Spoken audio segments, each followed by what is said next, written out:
بسم اللہ والصلاۃ والسلام علی رسول اللہ۔ ایک نئی حدیث پاک کے ساتھ حاضر ہوا ہوں۔ ترمذی شریف کی حدیث پاک ہے، میرے حضور فرماتے ہیں کہ تم میں سے کامل مومن وہ ہے کہ جو اپنے اخلاق میں سب سے بہتر ہو، اور تم میں سے سب سے زیادہ بہتر وہ شخص ہے کہ جو اپنی عورت کے ساتھ سب سے اچھا ہو۔ اب اس حدیث پاک سے ہمیں یہ چلتا ہے کہ مومن ہونا صرف نماز، روزہ، حج، زکوٰۃ، عبادات، یہ صرف مومن ہونے کی نشانی ہی نہیں ہے، بلکہ کامل مومن ہونے کی نشانی یہی ہے کہ انسان اپنے اخلاق میں سب سے زیادہ بہتر ہو، اور اس کے ساتھ ساتھ سب سے زیادہ بہتر ہونے کی ایک علامت یہ بتائی گئی ہے کہ انسان اپنی عورت کے ساتھ یعنی اپنے زوجہ کے ساتھ حسن سلوک میں بہتر ہو، اس کے ساتھ اچھا رویہ رکھے، اس کے ساتھ اچھا تعلق رکھے۔ ایسا شخص میرے حضور کے ہاں سب سے زیادہ بہتر ہو، اچھا ہوتا ہے۔ اب کتب احادیث میں جا بجا کثیر تعداد میں عورت کے ساتھ حسن سلوک کرنے، اس کے ساتھ اچھا رویہ رکھنے کا حکم آیا ہے۔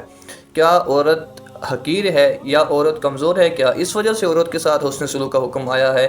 نہیں، بلکہ یہ عورت ایک عزت ہے، یہی عورت ایک بلکہ رحمت ہے، اور یہی عورت ایک راحت ہے، اور یہی عورت ایک جنت کا راستہ ہے۔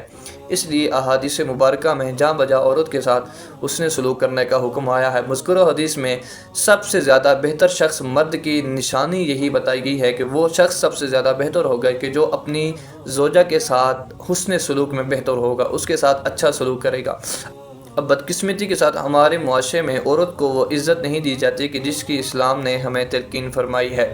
اب جب عورت کو شادی کر کے اس کے گھر میں لایا جاتا ہے تو پھر اس کے ساتھ نوکرانیوں والا سلسلہ شروع ہو جاتا ہے، اس کے ساتھ نوکرانیوں کی طرح ٹریٹ کیا جاتا ہے، اس کے ساتھ بالکل وہی رویہ رکھا جاتا ہے کہ جو ایک عام طور پر نوکرانیوں کے ساتھ، غلاموں کے ساتھ رکھا جاتا ہے۔ حالانکہ اسلام نے ہمیں عورت کے ساتھ حسن سلوک کرنے کا حکم ارشاد فرمایا ہے، اور اچھا اور کامل شخص وہی ہوگا کہ جو اپنی عورت کی عزت کرے گا، اپنی عورت کی عصمت کی حفاظت کرے گا، اپنی عورت کے ساتھ حسن سلوک کرے گا۔ ایسا ہی شخص کامل مومن کہلایا جائے گا۔